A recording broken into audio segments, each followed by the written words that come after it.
Pois bem, vamos ao estudo da palavra. O desafio foi lançado. Oh, glória a Deus! Quem ama a palavra de Deus aí, amado? Amém! Eu amo a palavra de Deus. Para mim, todas as vezes que eu subo ao altar, é uma responsabilidade muito grande poder ministrar a pregação da palavra, poder ser instrumento de Deus. É uma responsabilidade muito grande. Por isso é com temor e com tremor, mas também com muita alegria. Não há maior alegria do que falar de Jesus, falar da palavra, falar da graça de Deus. Amado, o Evangelho restaura, o Evangelho cura, o Evangelho redime, o Evangelho tira uma pessoa da lama. Louvado seja o Senhor. Você entrega a Bíblia para uma pessoa, daqui às tantas ela está transformada pelo poder de Deus. Diga aí glória a Deus por isso, amado. Então, esta é a nossa alegria em falar do amor de Deus. Então, estamos estudando o livro de Romanos. Esta é a terceira mensagem. Vamos estudar com calma. Pelos meus cálculos, vamos ficar 1 ano e 3 meses estudando o livro de Romanos, para poder degustar texto a texto este livro, que dizem os teólogos é o Monte Everest da Cordilheira do Himalaia. Romanos 1, 16, 17. O tema que eu adotei para hoje, Deus absconditus, é uma expressão latina, significa Deus oculto, salvação pela cruz, justiça e fé. Vamos entender isso com profundidade. Romanos 1, versículos 16 e 17, diz a palavra do Senhor: pois não me envergonho do Evangelho, porque é o poder de Deus para a salvação de todo aquele que crê, primeiro do judeu e também do grego, visto que a justiça de Deus se revela no Evangelho de fé em fé, como está escrito: o justo viverá por fé. Que esta palavra abençoe rica e abundantemente a tua vida. Vamos orar a Deus. Senhor amado e bendito, abrimos o texto sagrado, abrimos a palavra de Deus,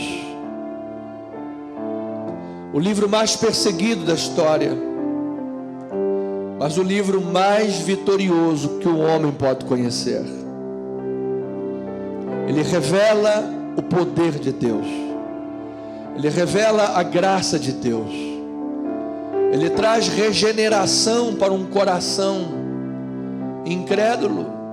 Uma vez que a palavra lhe abriu o coração, uma vez que a palavra foi semeada nesse coração e houve arrependimento, há também uma nova vida em Cristo Jesus. Então, ó Pai, estar diante da palavra de Deus e poder ministrá-la ao teu povo é uma obra sublime, Pai, é uma obra excelente, e que nós queremos com esmero e fidelidade poder cumprir cabalmente este ministério. E para tanto, ó Pai, somente pela graça e pela suficiência de Deus. O grande apóstolo aos gentios diz isso: quem é suficiente para estas coisas?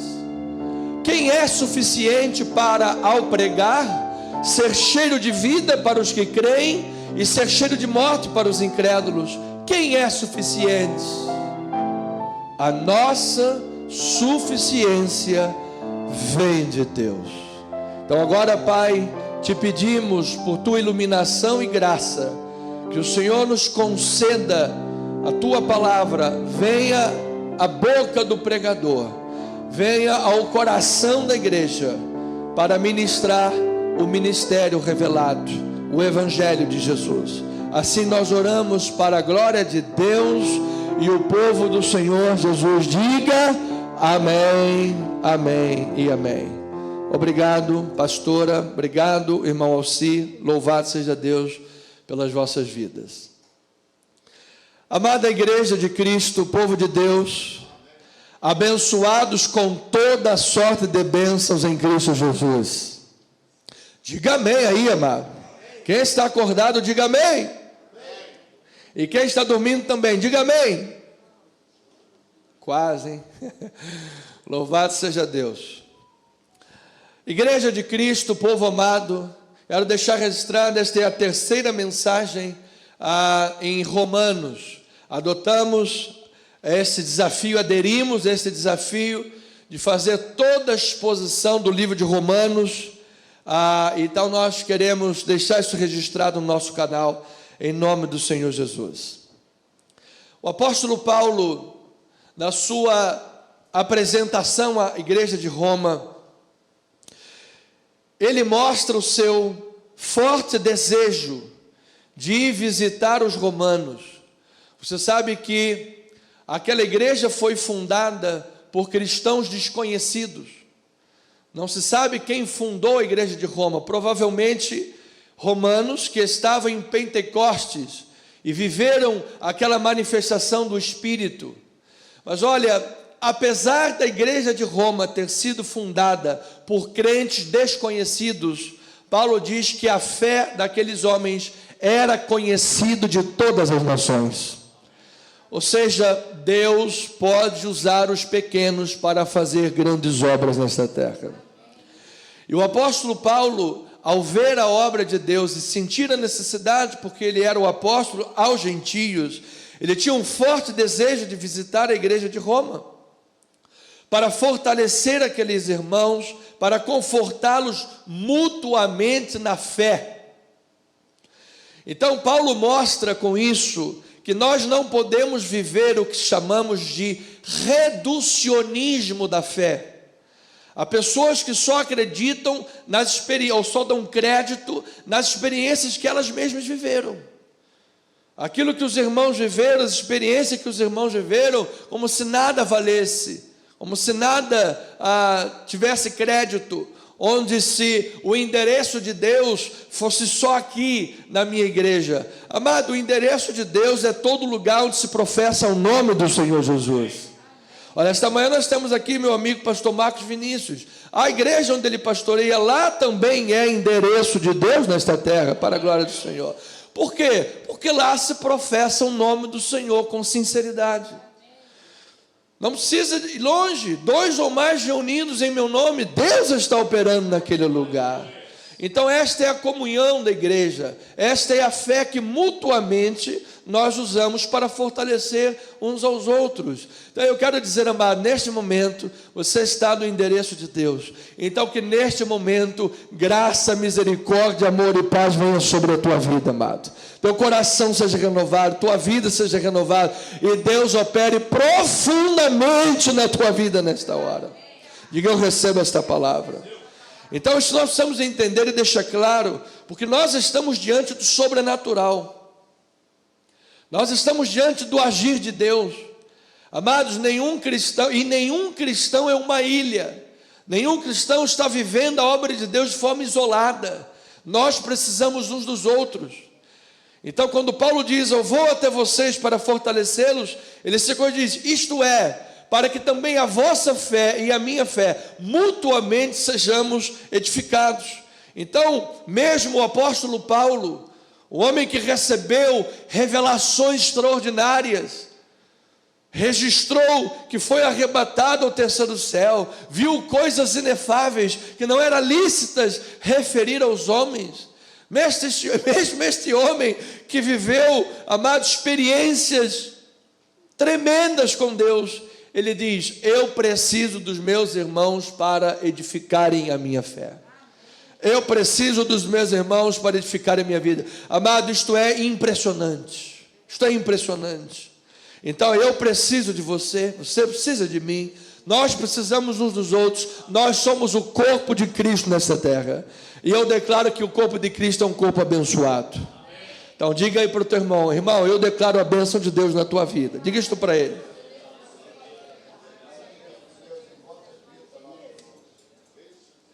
Um barulhinho. Acho que agora vai parar. Louvado seja o Senhor. Então vamos lá, Romanos capítulo 1, versículo 11. Veja lá, estamos no Sitzenleben, estamos no pano de fundo para o texto desta manhã. Versículo 11 diz assim a palavra: porque muito desejo ver-vos, a fim de... Está um barulhinho aqui, amado, tem alguma caixa que está incomodando. Eu acho que é aquela caixa ali, amado. Por favor, vê aí. Foi essa aqui? Vamos ver, se for... parou? Acho que parou. Mas eu acho que ainda estou ouvindo ali um negocinho ali, um zumbidinho ali. O PA não? Parou? Então tá bom. Já está parado. Então, deixa ele parado, mano. Louvado seja Deus. Tá bom, acho que agora ficou bom. Vamos lá, versículo 11, Romanos 1, 11, 12, diz a palavra do Senhor: porque muito desejo ver-vos, a fim de repartir convosco algum dom espiritual, para que sejais confirmados. Guarda esta palavra que depois nós vamos ver mais sobre ela. Confirmados, isto é, para que em vossa companhia, reciprocamente, nos confortemos, por intermédio da fé mútua, vossa e minha. Então, Paulo está diante de uma igreja dizendo: meus irmãos, se preparem, porque vocês serão instrumentos de Deus na minha vida, e eu serei instrumento de Deus nas vossas vidas. Então, meu desejo, trazendo Tim Keller, o que ele diz: não deveríamos jamais entrar na igreja, participar de um culto racional, em que tivermos comunhão com os irmãos e sairmos da mesma forma que nós entramos. Jamais. Nós estamos em comunhão, amado, que você possa levar para a tua casa graça de Deus e misericórdia sobre a tua vida. Que o irmão que entra na igreja triste possa sair confortado, como Paulo diz aqui. O apóstolo está dizendo: nós vamos nos confortar no Senhor. A pessoa entra na igreja, às vezes, meio sem direção, e ela tem aconselhamento pastoral. Rubens Alves dizia sobre a importância da escutatória. Nós, quando temos o dom da oratória, é maravilhoso. A oratória te dá capacidade de pregar, a oratória te dá capacidade de se comunicar e se fazer entender as pessoas, mas o dom da escutatória é extremamente importante nos dias de hoje. As pessoas querem ser ouvidas, as pessoas querem ter um ouvido amigo para poder desabafar, alguém para poder abrir o coração, alguém fiel, alguém confirmado, como a igreja de Roma, para a qual ela possa abrir o coração e saber: opa, abri o coração, mas eu sei que a minha vida está bem guardada. Diga amém por isso, louvado seja o Senhor. Então isso é de extrema importância nós sabermos. Então Paulo expressa, em segundo momento, o forte sentimento e o dever de pregar o evangelho, tanto para os romanos quanto para os de fora de Roma. Mas até aquele momento, Paulo estava sendo impedido de fazer esta obra. Estava havendo impedimentos, estavam havendo barreiras para que Paulo conseguisse chegar a Roma. Amados, a coisa para a nossa humanidade mais terrível é a pessoa estar cheia de gás, cheia de vida, cheia de desejos, e tem impedimentos. Parece que tem uma coisa lá amarrando, tem lá um problema. Eu quero usar Paulo aqui para dizer: meu amado, quando as coisas estiverem sendo impedidas, é porque Deus tem algo maior em curso para fazer na tua vida, amado. Deus tem algo maior para fazer. Sabe por quê? Porque se Paulo tivesse, de fato, logo de cara ido para Roma, o que é que nós não teríamos hoje? Não teríamos a carta aos Romanos. Foi exatamente porque Paulo foi impedido de fazer aquela visita. E olha, já que eu fui impedido, estou escrevendo essa carta. Está escrevendo essa carta 2024 anos depois. Essa carta está abençoando a nossa vida para a glória de Deus. Então, amado, Deus está fazendo de forma oculta. É Deus absconditus. É Deus que age no sobrenatural. Aquilo que os olhos não viram, o ouvido não ouviu, o coração não sentiu, a carne não percebeu, ninguém sabe de nada. Deus sabe o que está fazendo na tua vida, amado irmão.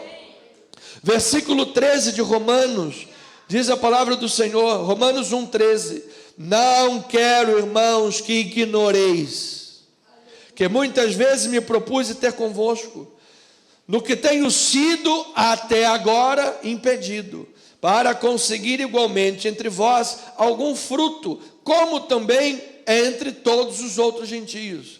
Então, esta visita de Paulo, que Deus tinha um tempo e um momento para agir, ela iria confortar, ia haver fé mútua, ia haver mútua edificação, mútua confortação, o conforto e a consolação, mas havia mais coisas aí. Paulo queria ter frutos. O que é o fruto, pastor? Em primeiro lugar, qual é o fruto do ministério de um pastor missionário? São almas convertidas. Almas convertidas. Amado, eu recebo que nós vamos ver centenas de almas convertidas através do nosso ministério, amado. Nós vamos ver famílias sendo salvas para a glória de Deus.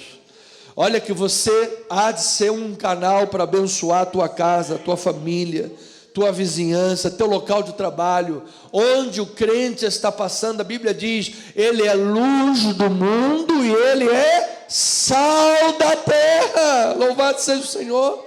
Ou seja, então, em primeiro lugar, amado, não duvide. Diga amém por isso. Não duvide, Deus pode usar. Mas pastor, eu sou meio inadequado. Mas pastor, eu não sei falar. Não sei falar? Não diga que não sabes falar, que não passes de uma criança, porque a todos quanto eu te mandar, tu irás, e tudo quanto te mandar, falarás, e Deus vai agir através da tua vida, amado.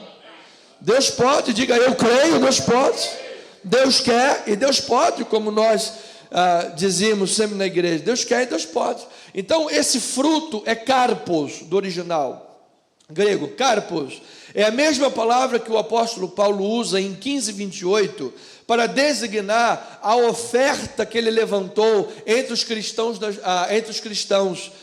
macedônios para ajudar os pobres. Ele havia levantado entre os gentios oferta para ajudar os irmãos da Judeia, que estavam passando necessidade, para abençoar financeiramente outras pessoas. Então, amado, Paulo, quando fosse chegar a Roma, seria também abençoado, karpos, para que ele levasse a missão evangélica até a Espanha, para que ele pudesse abençoar a Espanha com o evangelho. Ele dizia assim, olha, Roma vai ser uma parada estratégica, nós vamos viver a obra de Deus, vai haver coinonia, vai haver comunhão, vai haver querigma, vai haver comunhão e vai haver proclamação da palavra, vai haver a mútua edificação dos santos, mas aí espero que pessoas sejam convertidas e vocês irão me encaminhar para a Espanha. Amado, louvado seja Deus pela vida de cada crente em Jesus, que promove o reino de Deus avançar nesta terra, promove a palavra de Deus alcançar as nações. Isto é karpos, isto é fruto.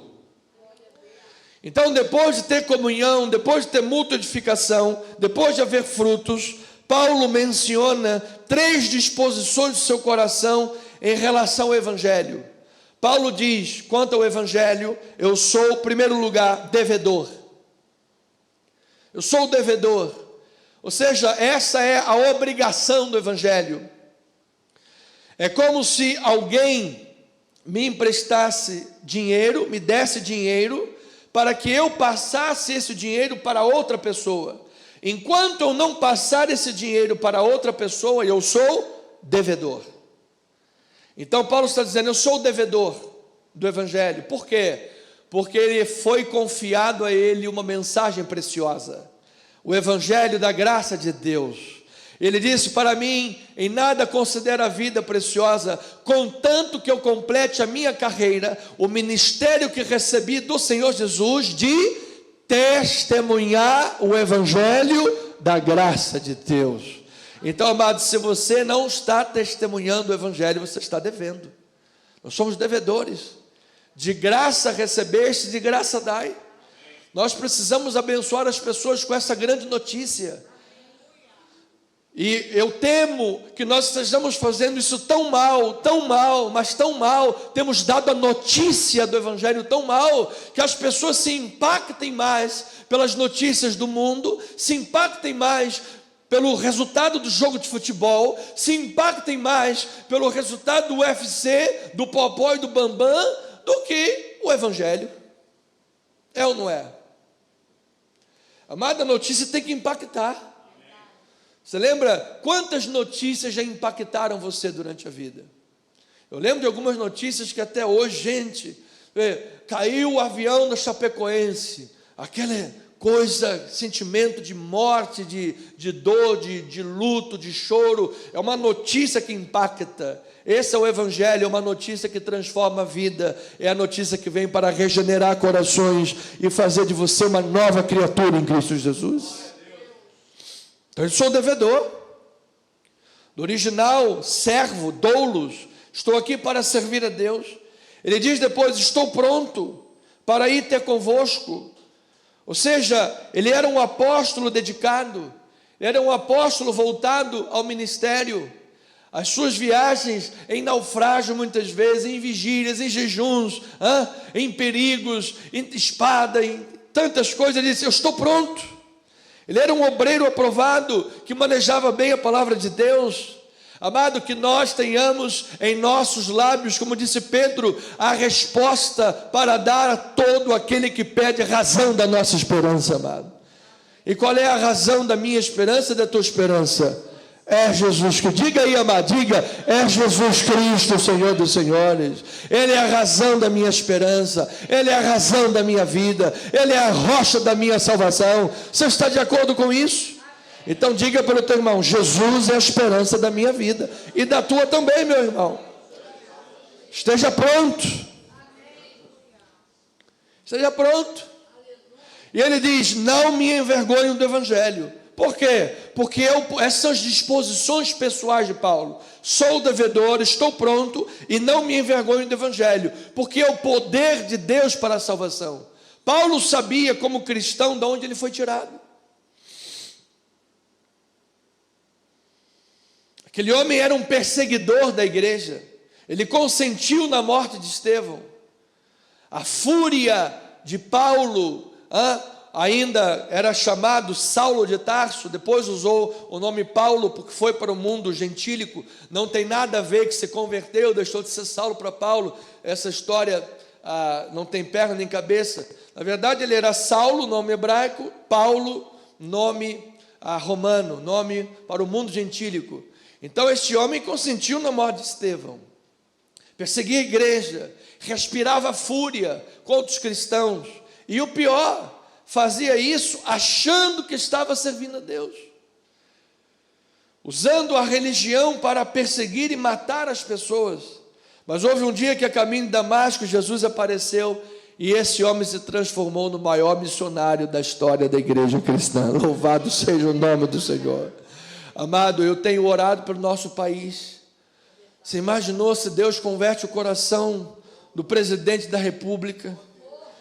Você imaginou se Deus transforma o coração do nosso Supremo Tribunal Federal? Você imaginou se Deus toca no coração daqueles homens, e um dia homens que a público professavam valores progressistas totalmente anti-evangelho, anticristo, venham a público e digam, Jesus transformou a minha vida. Louvado seja o Senhor. Que obra maravilhosa! Então, Romanos 1, 14 a 16, a palavra diz assim, são essas expressões, pois sou devedor, tanto a gregos como a bárbaros, tanto a sábios como a ignorantes. Por isso, quanto está em mim, estou pronto a anunciar o Evangelho também a vós outros em Roma, pois não me envergonho do Evangelho, porque é o poder de Deus para a salvação de todo aquele que crê, primeiro do judeu e também do grego. Então Paulo enraiza a expressão, Romanos 1, 16, 17, é o tema de toda a carta de Romanos, e ele enraiza esse tema na questão histórica do povo de Israel. Por isso ele diz, primeiro do judeu e depois do grego. Não é que o judeu, no judaísmo, tivesse qualquer tipo de vantagem ou na sua prática religiosa. Pelo contrário, é porque de lá começou, de lá saíram os profetas, de lá veio o Cristo. Então, historicamente, na linha histórica da ação e revelação de Deus aos profetas, aos homens, ele diz, primeiro o judeu, também o grego. Mas é importante dizer que a porta da graça está aberta para a tua vida e para a minha vida também, amado. A porta da graça está aberta para você, internauta, que está ouvindo esta palavra, e Deus pode transformar a tua vida hoje, nesta hora, amado, e fazer com que você seja uma nova criatura em Cristo Jesus.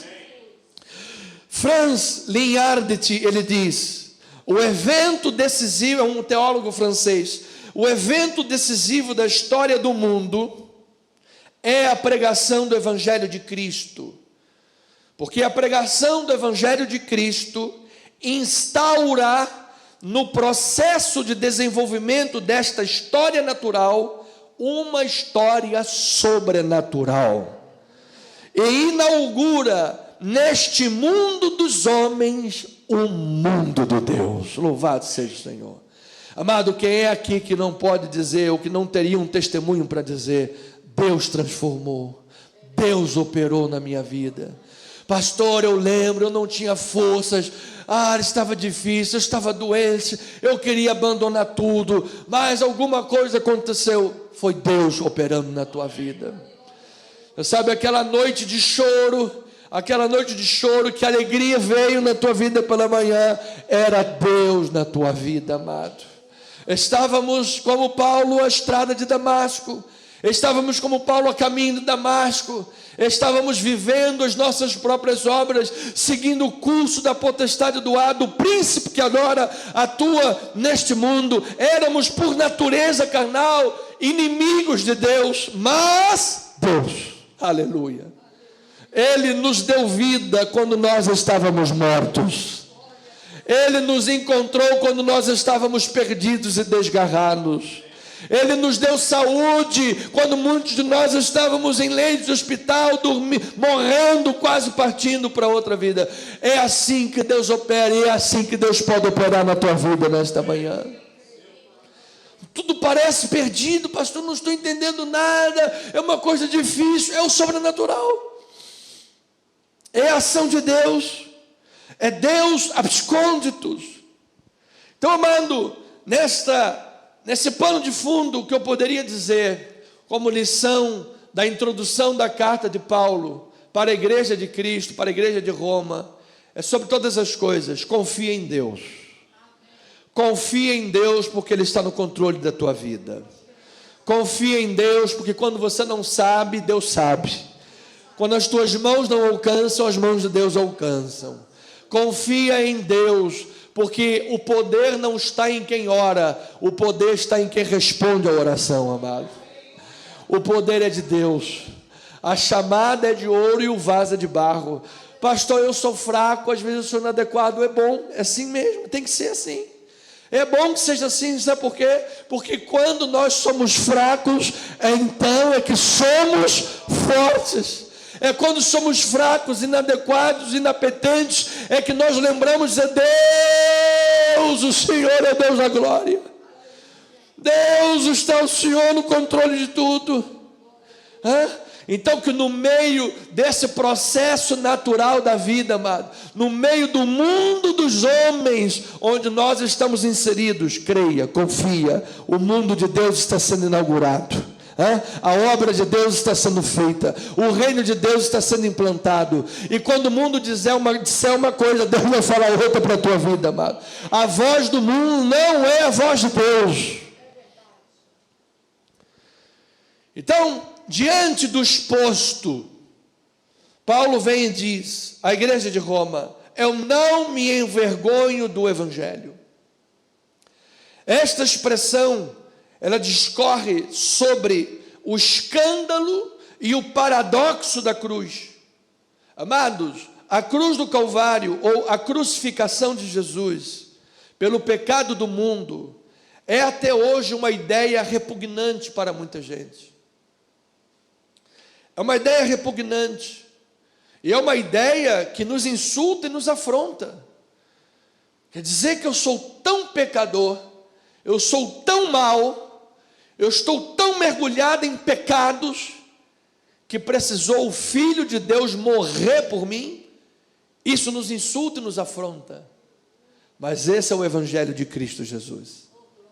A grande questão é que a impopularidade de um Cristo crucificado tem levado muitos pregadores a apresentar uma mensagem mais a gosto dos incrédulos, uma mensagem mais adocicada, uma mensagem mais coachiana. Eu tenho falado isso para os irmãos. Não tem problema nenhum a pessoa ser coach, é maravilhoso. Nós poderemos ter até um departamento na igreja para trazer um irmão coach para ele ajudar a gente. Assim como poderemos ter um departamento com psicologia, com pediatria, com atendimento. Amém, diga amém, glória a Deus por isso. O problema é transformar a mensagem do Evangelho em psicologia, em autoajuda, em questão cotidiana. Amado, o Evangelho é o poder de Deus e ponto final. A mensagem não tem que ser mudada. A mensagem não pode ser transformada, não pode ser adocicada. Ainda que ela seja amarga, será mais doce que o mel à minha boca. Louvado seja o Senhor. Esta é a palavra que dá vida, amado. Então, um evangelho inofensivo é um evangelho inoperante.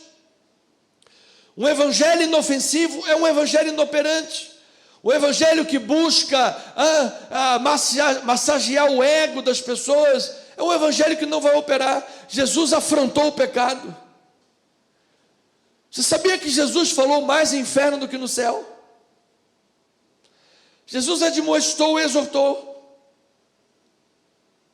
Certa vez Jesus virou a multidão e disse: olha, vocês vieram aqui só por causa do pão, e não por causa da palavra que eu prego. E os discípulos: que é isso, mestre, que é isso? Quereis vocês também ir embora? Mas Jesus falou isso, está na Bíblia. É que nós não conhecemos a palavra de Deus.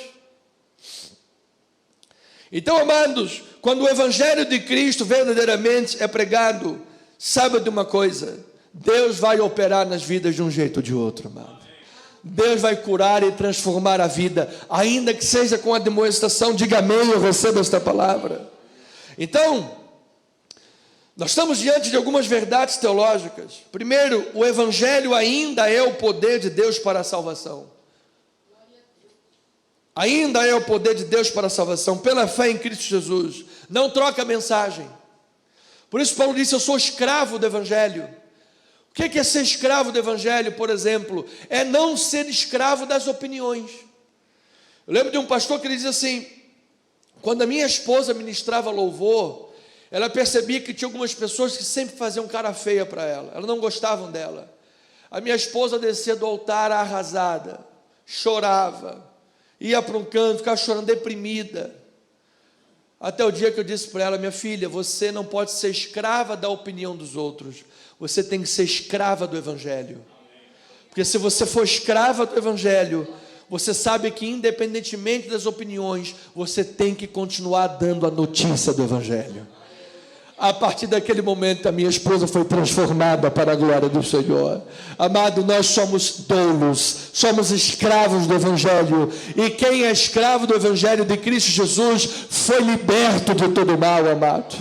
Você está liberto do pecado do mundo. Você só serve a um Senhor, e o Senhor da tua vida é Jesus Cristo, Senhor de senhores.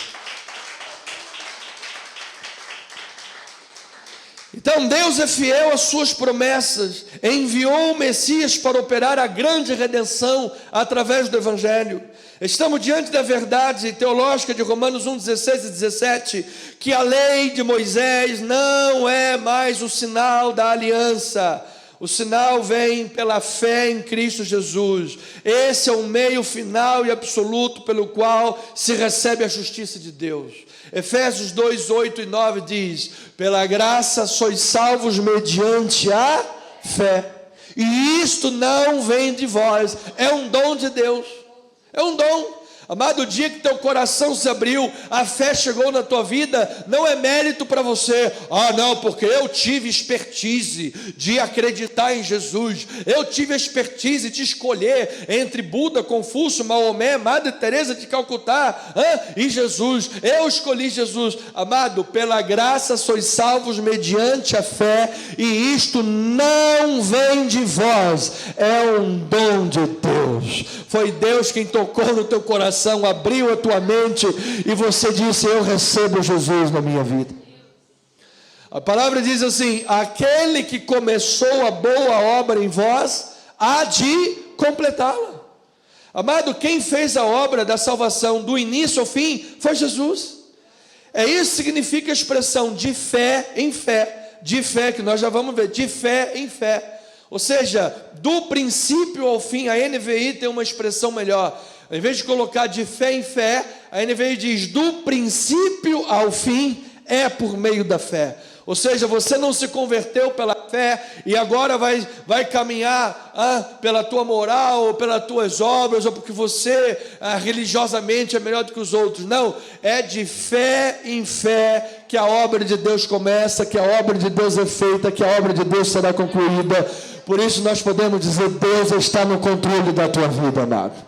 Você sabe por que você vai perseverar? Porque Deus é fiel. Sabe por que nós vamos até o último dia? Porque Deus é fiel, amado. Porque Deus não falha. Ai de nós, se não fosse a misericórdia de Deus, já teríamos sido o quê? Consumidos, amado. Mas a cada manhã a misericórdia de Deus se renova.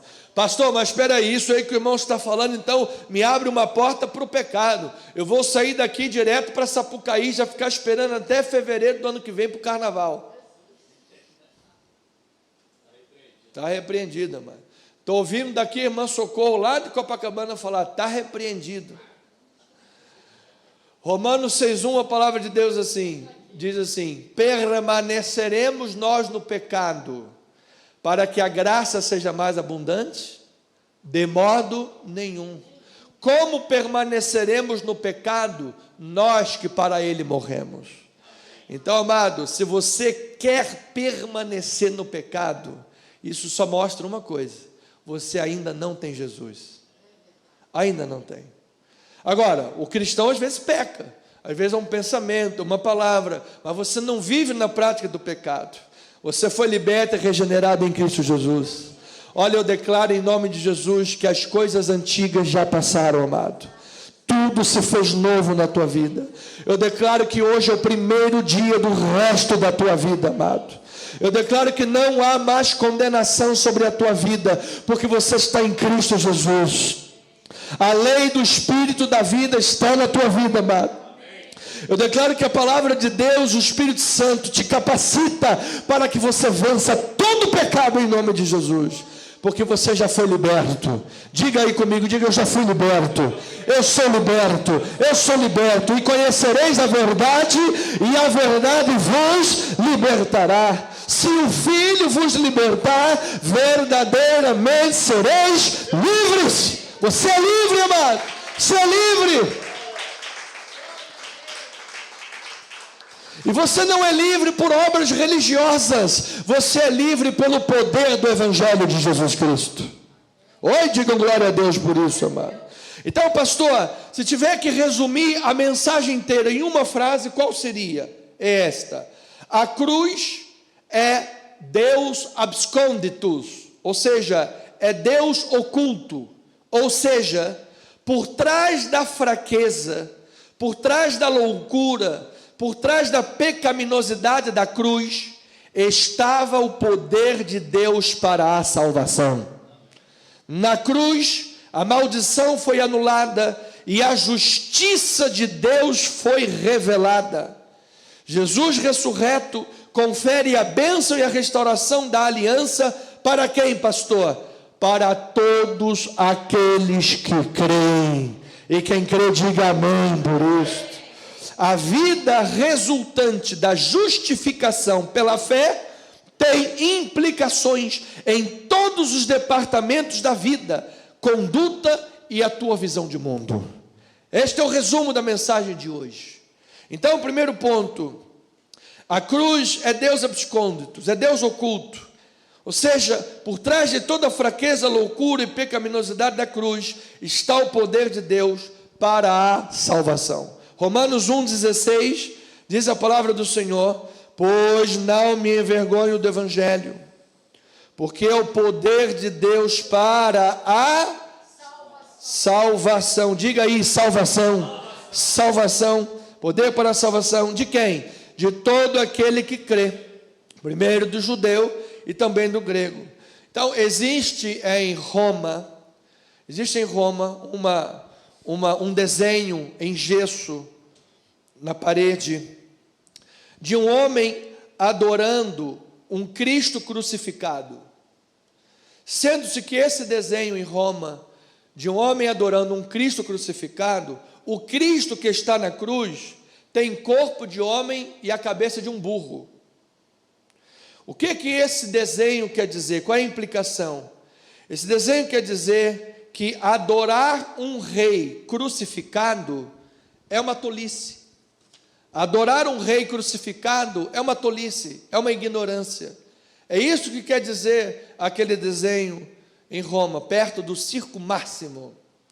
Mas eu quero lhe dizer, amado, sempre que o Evangelho é pregado, o Evangelho da cruz é pregado, com fidelidade, vai gerar oposição, vai gerar um desenho na parede dizendo: olha, você é um tolo por adorar um Cristo crucificado.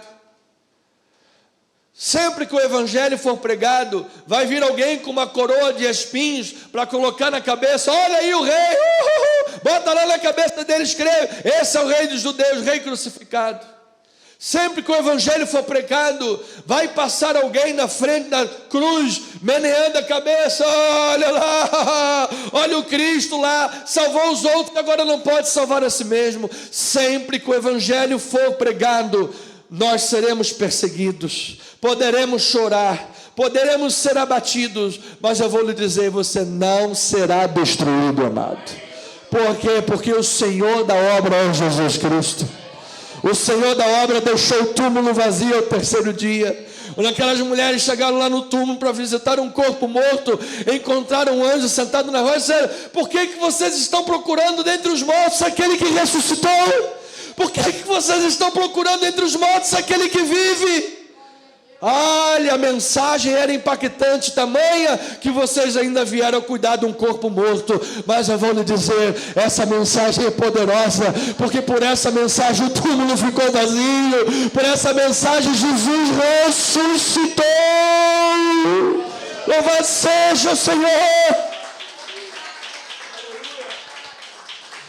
Então, amado, não estranhe a perseguição, não estranhe as pessoas meneando a cabeça, não estranhe as grafias dos muros, ridicularizando, te chamando de tolo, desprezo e escárnio. Jesus sabia o que era desprezo, Jesus sabia o que era escárnio, e como um de quem as pessoas escondiam o rosto, não havia nele beleza nem formosura, mas aprove a Deus fazê-lo enfermar, entregando ele a vida por nós.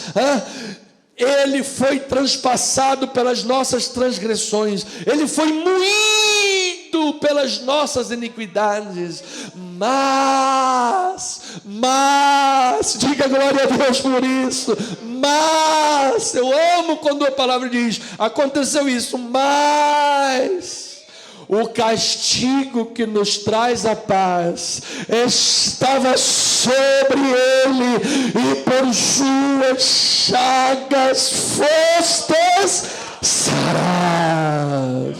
É o Evangelho da cruz, é a sabedoria, é o Deus abscônditos. Quando as pessoas não sabiam, Deus estava salvando o mundo. Quando as pessoas achavam que era escândalo e vergonha um judeu crucificado afora dos muros de Jerusalém, ali era Deus salvando todo aquele que nele crê. Ali era a provisão de Deus para mim e para a tua vida, amado. O Filho de Deus, Jesus, no alto daquela cruz, dizendo: Pai, por que me abandonaste? Por que me abandonaste, Pai? Era Jesus falando isso, irmão. Isto é muito profundo. Era Jesus falando isso.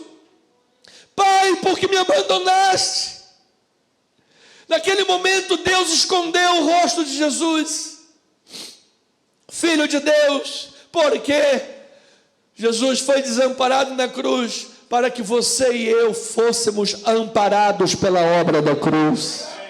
Era o amor de Deus para conosco, amadas ovelhas.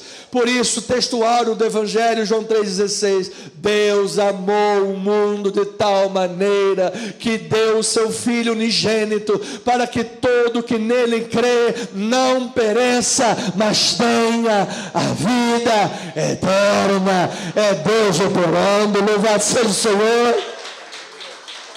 Aleluia! Vamos lá, a carta de Paulo. Por isso Paulo dizia: eu não me envergonho. Fizeram um desenho de um Cristo com cabeça de burro, eu não me envergonho. Estão meneando a cabeça dizendo desce da cruz, eu não me envergonho. Este evangelho é o poder de Deus. 1 Coríntios capítulo 1, versículo 18, diz a palavra, um texto, ele diz: certamente a palavra da cruz é loucura para os que se perdem, mas para nós que somos salvos é o quê? É o poder de Deus. Pois está escrito: destruirei a sabedoria dos sábios e aniquilarei a inteligência dos instruídos. Onde está o sábio? Onde o escriba? Onde o inquiridor deste século? Porventura não tornou Deus louca a sabedoria do mundo?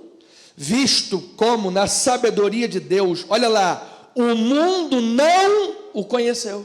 É Deus oculto, é Deus abscôndito. O mundo não o conheceu.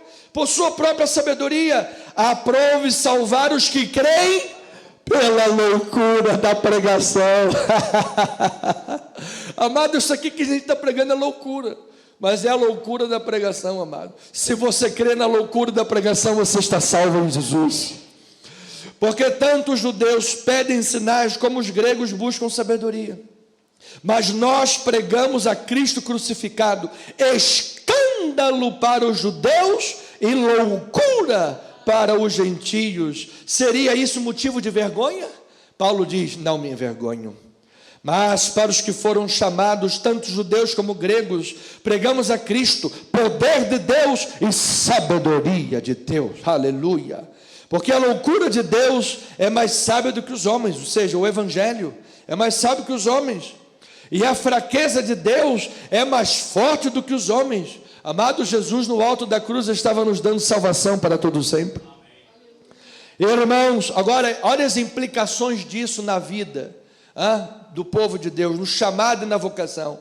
Reparai, pois, na vossa vocação, visto que não foram chamados muitos sábios segundo a carne, nem segundo os poderosos, nem muitos de nobre nascimento. Pelo contrário, Deus escolheu as coisas loucas do mundo para envergonhar os sábios, escolheu as coisas fracas do mundo para envergonhar as fortes, e Deus escolheu as coisas humildes do mundo, as desprezadas, aquelas que não são. Para quê? Para reduzir a nada aquelas que são.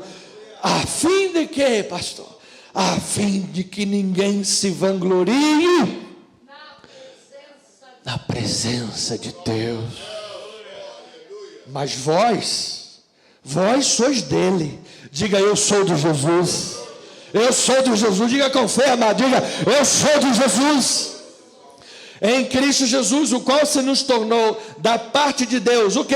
Sabedoria, justiça, santificação e redenção. Porque, para que, como está escrito, aquele que se glorie, glorie o Senhor, Senhor. Aleluia. Então, amado, Deus faz tudo aos nossos olhos ao contrário. Nesse sentido, cabe bem aquele ditado: Deus escreve certo por linhas tortas. Nesse sentido, porque Deus parece que aos nossos olhos faz tudo ao contrário. Para quê? Para mostrar que Ele é Deus. Estava lá, opa, tem muita gente aí. Se vocês ganharem essa guerra, vocês vão ser que foram vocês ganharam. Só vai ficar esses 300 aqui que lamberam a água como cão. Esses é que vão. Amado, 1 para 400 e poucas pessoas Foi um milagre que Deus deu a vitória. Louvado seja o Senhor. Você disse: não diga que és o menor da casa do teu pai, porque eu vou te dar o livramento. Deus pega um Abraão com 100 anos de idade e diz: o que eu vou fazer com esse cara? Velhinho, 100 anos, sua esposa tem 90, não tem nada, não tem como. Olha, você vai ser pai de muitas nações. Mas eu sou velhinho. Você vai ser pai de muitas nações. Amado, Deus pega os fracos, os pequenos, os envergonhados, amado. Ele pegou um José vendido, dado como escravo e morto, e transformou num segundo homem do Egito. Ele pegou um Daniel forasteiro e fez príncipe.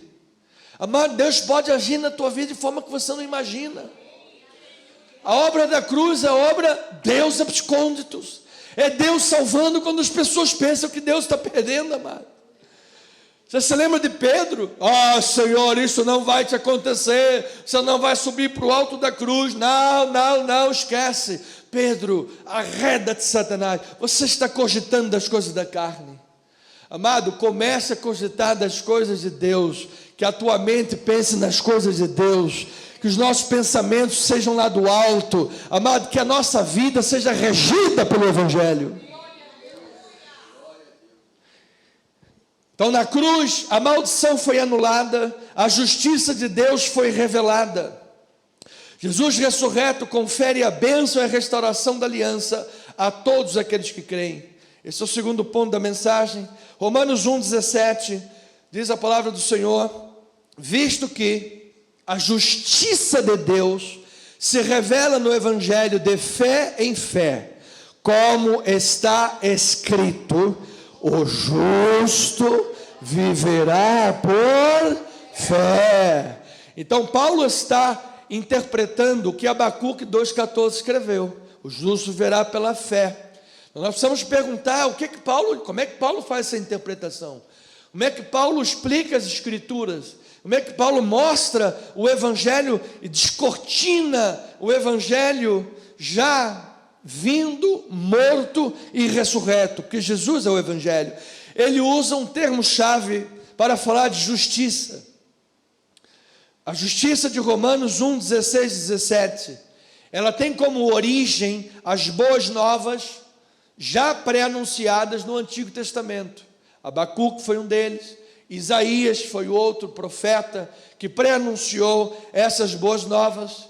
Então, a justiça de Deus, que é o seu ato salvador, que cumpre a promessa de restaurar Israel e de converter os gentios com base exclusivamente na fé em Jesus Cristo. Ou seja, do ponto de vista forense, a justiça de Deus é uma declaração divina de caráter jurídico, de caráter legal. Qual é a declaração? Quem crê em Jesus é justo diante de Deus. Ou seja, aquele que diante de Deus é um pecador, está morto em pecados e delitos, diante de Jesus pela fé, quando ele crê em Jesus, ele recebe justificação plena para a glória do Senhor.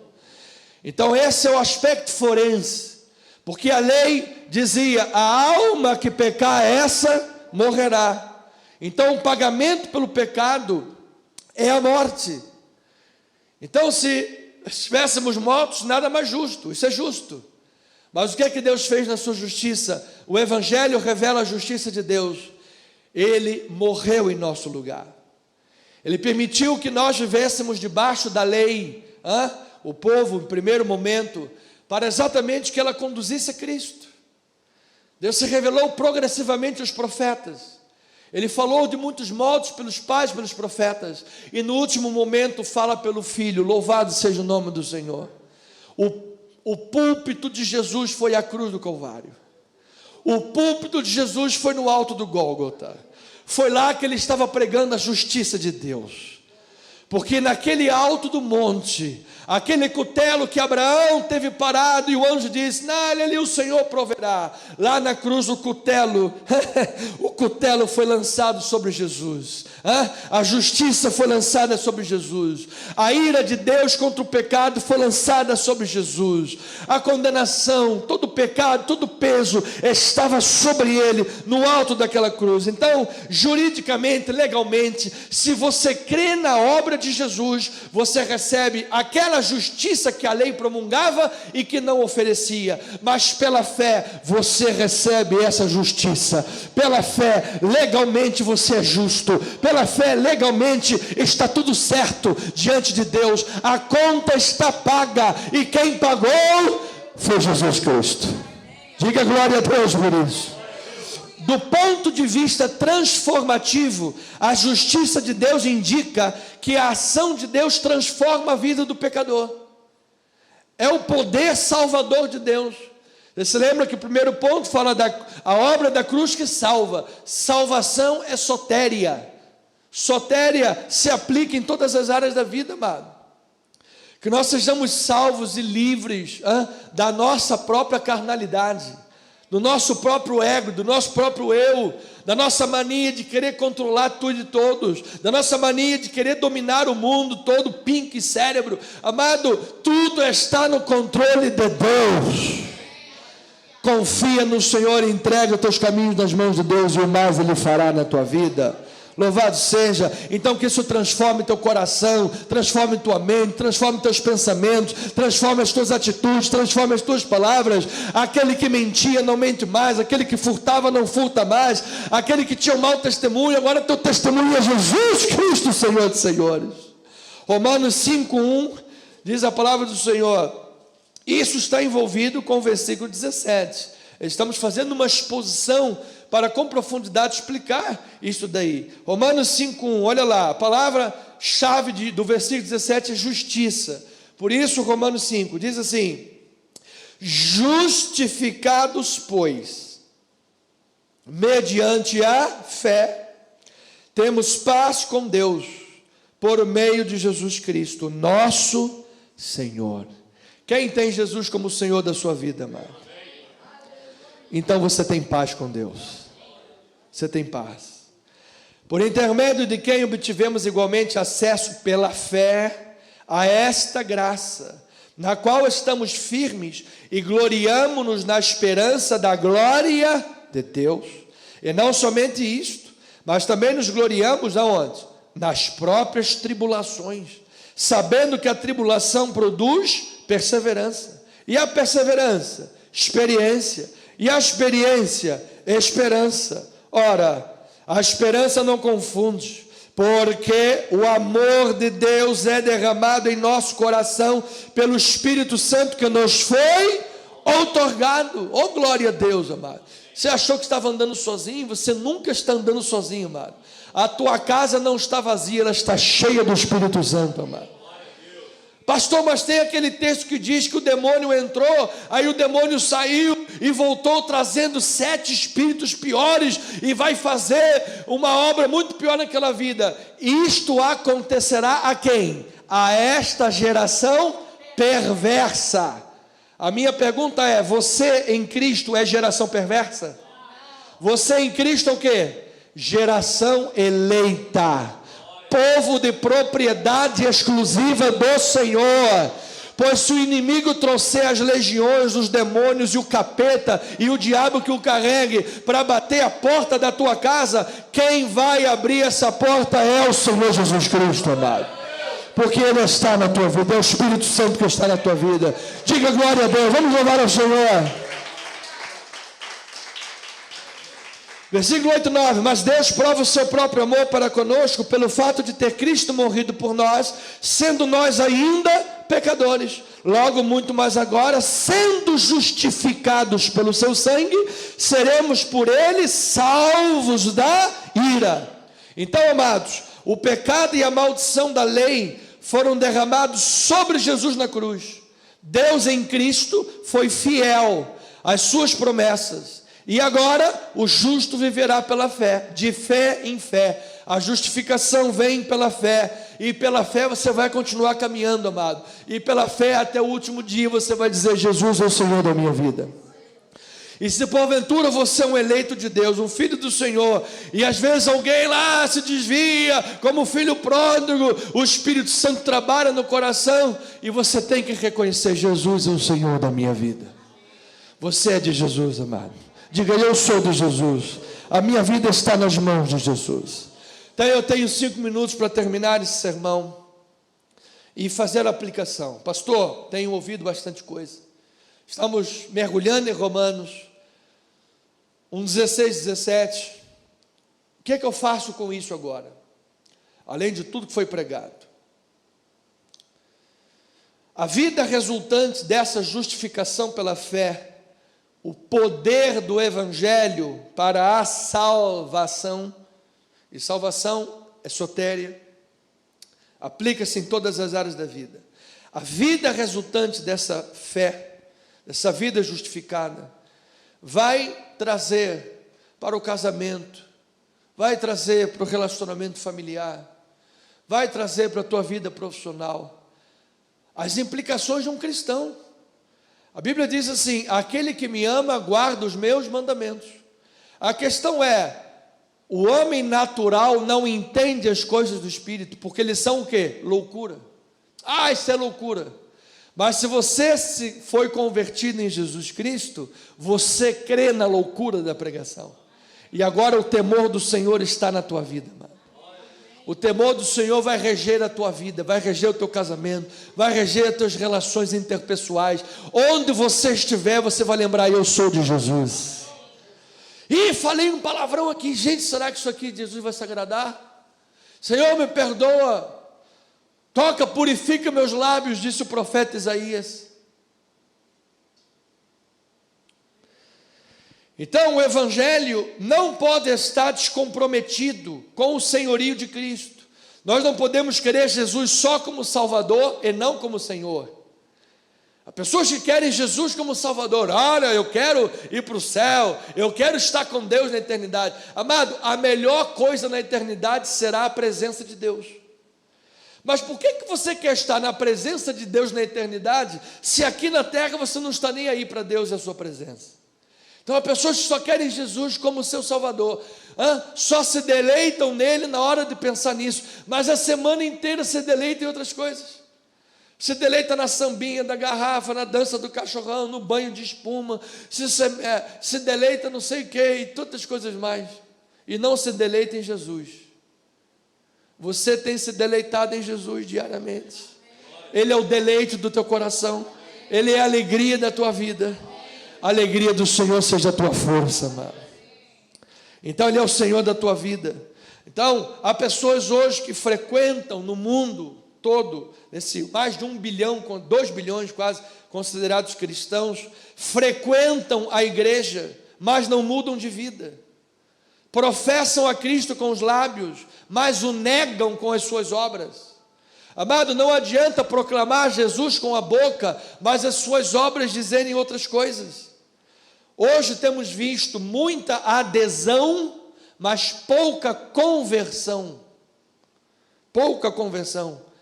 Então a raiz da palavra fé, que transforma, vimos o Deus que salva, primeiro ponto, vimos o Deus que pela obra da cruz, vimos o Deus que justifica, justiça forense, justiça que transforma, e pela fé é que você vai viver. O justo viverá por fé.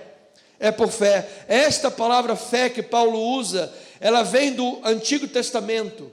Ela tem a raiz no Antigo Testamento. Ela significa ser leal, ser digno de confiança, ser fiel. Irmão Eliardo, mostra para a gente aqui o original hebraico. É a palavra aman. Aman do hebraico significa apoiar, confirmar, ser. Olha lá o confirmar.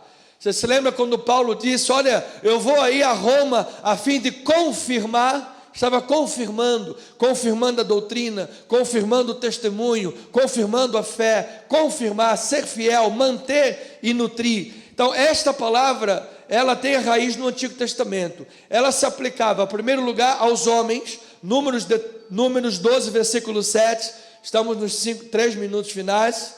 Vamos lá. Números 12, versículo 7. Não é assim com o meu servo Moisés, que é fiel em toda a minha casa. Você é fiel na casa do Senhor? Diga amém por isso, sou fiel.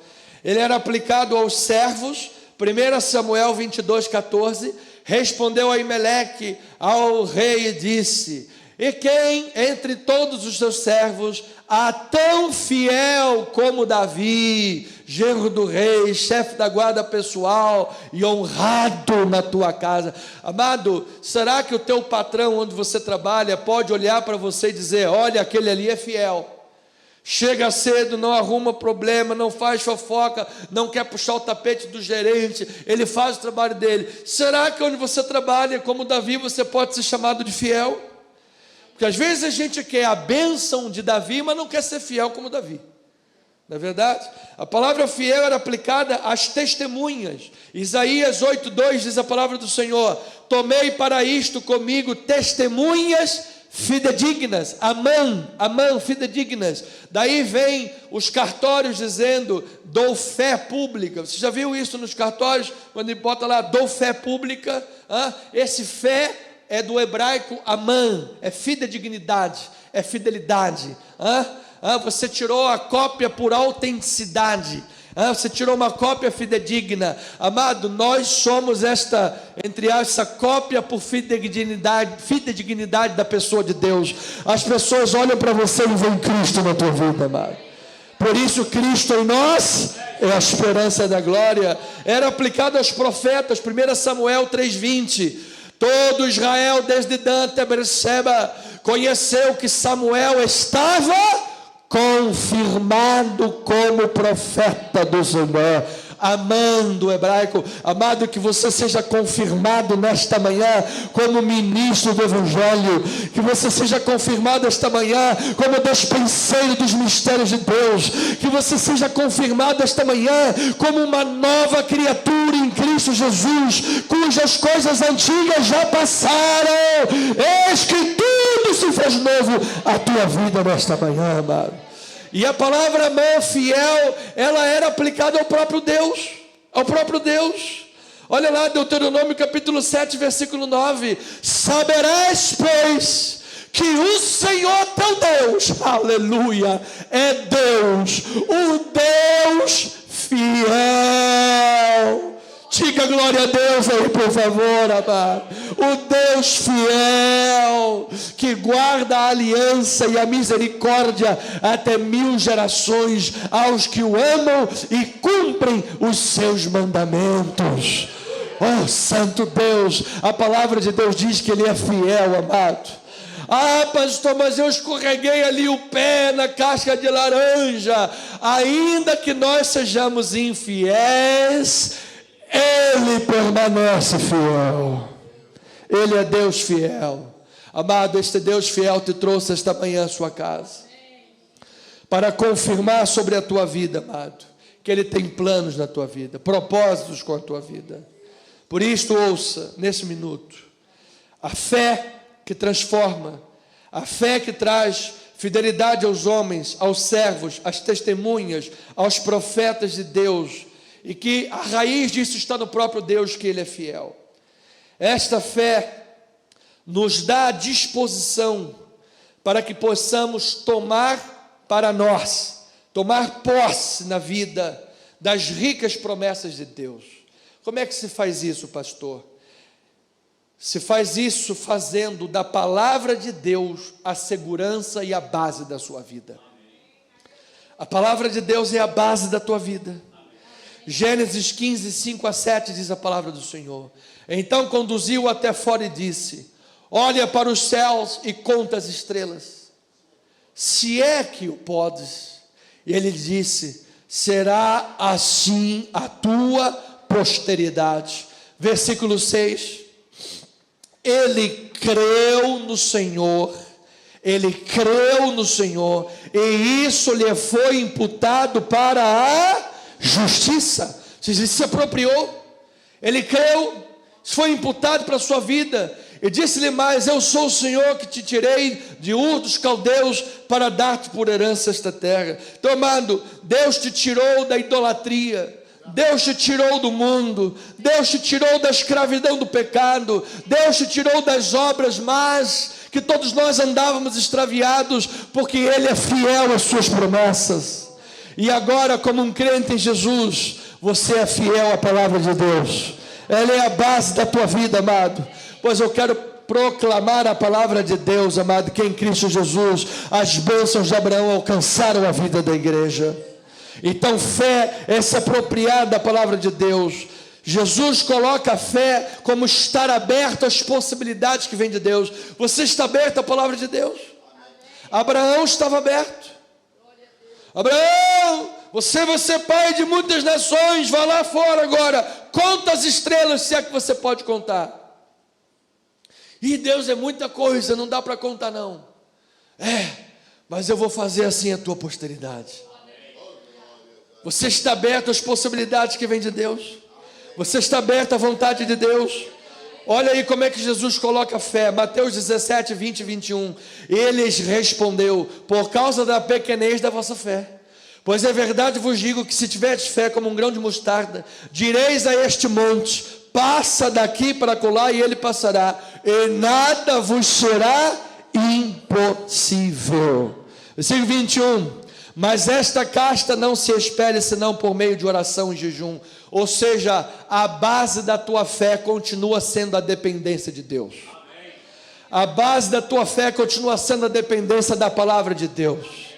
Você não tem fé para sair por aí voando sozinho, sem a presença de Deus. Amado, se Deus está na tua vida, você é bem-sucedido.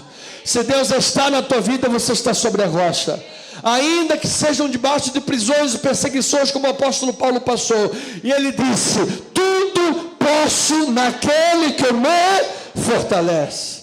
Então eu termino dizendo, amado, em concordância, o apóstolo Paulo coloca a fé como recebimento dessa mensagem, está aberto a esta mensagem de salvação, e subsequentemente a sua conduta será moldada pelo Evangelho. Doutrina e vida caminham lado a lado, fé e obras caminham lado a lado.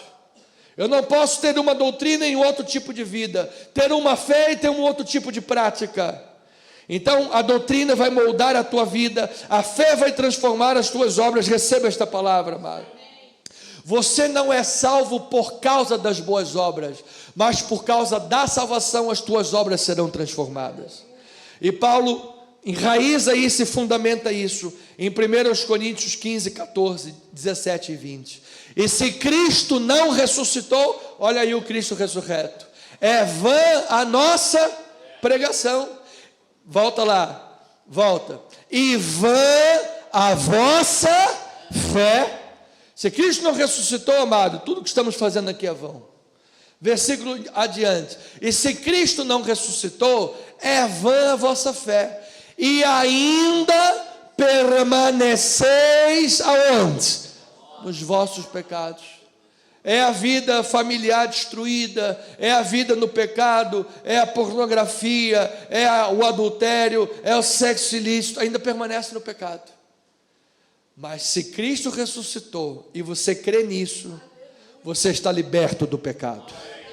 E aí o versículo 20 ele diz: mas de fato Cristo ressuscitou dentre os mortos, sendo Ele as primícias do que dormem. Então, amada igreja, Romanos capítulo 1, versículo 16 e 17, o apóstolo Paulo, em síntese, está ensinando a igreja, em primeiro lugar, a origem do Evangelho. O Evangelho é Cristo, que encarnou, morreu e ressuscitou. A natureza do Evangelho, em segundo lugar, a natureza do Evangelho é o poder de Deus em forma verbal. Ele atua pelo Espírito Santo, é o poder de Deus. Quando você prega o Evangelho, você prega o poder de Deus. O efeito do Evangelho é a salvação do pecador e a transformação da sua vida. Se esse Evangelho está na tua vida é transformada. E o alcance do Evangelho é para quem, pastor? É para todo aquele que crê em Jesus Cristo. Que esta palavra gere transformação na tua vida nesta manhã.